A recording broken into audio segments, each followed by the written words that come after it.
ভালো কাজের আশায় প্রবাসে পাড়ি জমালেও দুঃখ কষ্টে দিন কাটছে সৌদি আরব প্রবাসী অনেকের। হিমশিম অবস্থা থাকা খাওয়ার নিশ্চয়তা মেটাতেও পুনর্নবায়ন করতে পারছে না আকামা, ফলে পুলিশের ভয়ে পালিয়ে বেড়াতে হয় শ্রমিকদের। সৌদি আরব থেকে ফিরে শাহিন আলমের ক্যামেরায় আরও জানাচ্ছেন রাসেল আহমেদ। শ্রীলঙ্কা আবারও রপ্তানিতে শীর্ষে।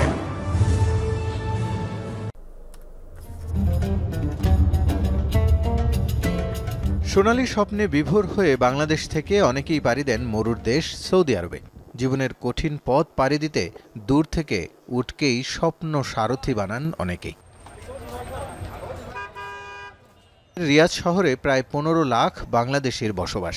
হারা নামক এলাকাটি তাদের সবার কাছে পরিচিত। এখানেই ছোট বড় ফ্ল্যাটে মেস করে থাকেন সবাই। হারার ডিমান্ডগুলি বাংলাদেশিদের কাছে আরও পরিচিত নাম। প্রতিদিন অন্তত একবার ডিমান্ডগুলিতে উকি দেন প্রবাসীরা, কারণ এখানেই কাজের নোটিশ দেন ঠিকাদার।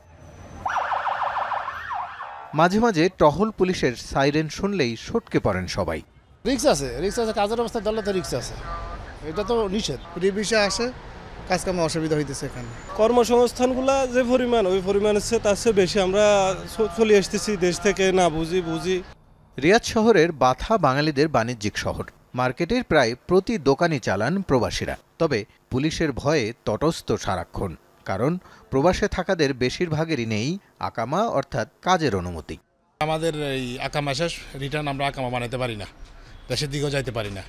এই যে সবাই এই জন্য অবৈধ হিসেবে থাকতে চায়। মাঝে মাঝে অনেক কফিল আছে যে আকামা টাকা নেয়, আকামা করে না ঠিক মতো। প্রবাসীরা জানালেন, গাল গল্প শুনে জমি বিক্রি করে বিদেশে আসলেও বাস্তবতা ভিন্ন।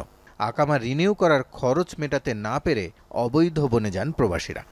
আকামা খরচ পড়ে 8,000-9,000 টাকা। তো একজন লোকের বেতন হয় হাইস্ট 2,500। ঘুষ দিয়ে টাকা দিয়ে আর কাজ ঢুকতে হয়, তারপরও কাজ দেয় না, টাকা নিয়ে খায় ফেলা। বিভিন্ন ভোগান্তিতে আছে, বিভিন্ন লোকজন অনেক কষ্টে আছে মানুষ।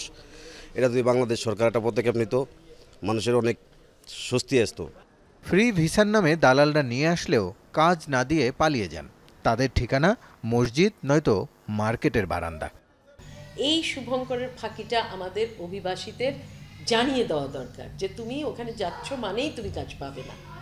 1, 2 নাম্বার হচ্ছে যে আমাদের এখান থেকে যে এত বছর ধরে আমরা লোক পাঠাচ্ছি, কিন্তু আমরা মূলত আনস্কিল প্রফেশনে লোক পাঠাতে চাচ্ছি, কারণ আমরা ওখানে একটা নিশ তৈরি করে নিই, ওখানেই পাঠাতে চাচ্ছি। এবং আমরা দেখছি দিন দিন ওদের উপরে বিভিন্ন রকমের হয়রানির মাত্রা বাড়ছে।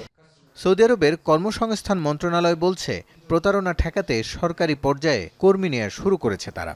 তাই বৈধ উপায়ে কম খরচে সৌদি যাওয়ার পরামর্শ তাদের।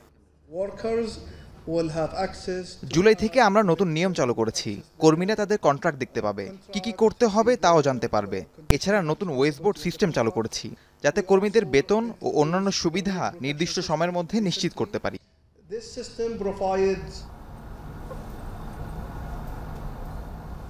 এখানে আসলে দেখা যায়, শোনা যায় প্রবাসে থাকা বাঙালিদের নানান দুঃখ কষ্টের কথা। পেছনের এই মসজিদটি সেরকম একটি দুঃখ কষ্টেরই জলজ্যান্ত উদাহরণ। প্রতি রাতে এই মসজিদের বারান্দায় রাত কাটান অনেক বাঙালি, এবং এভাবেই কাটে দিনের পর দিন, মাসের পর মাস। রাসেল আহমেদ, যমুনা নিউজ, রিয়াদ, সৌদি আরব।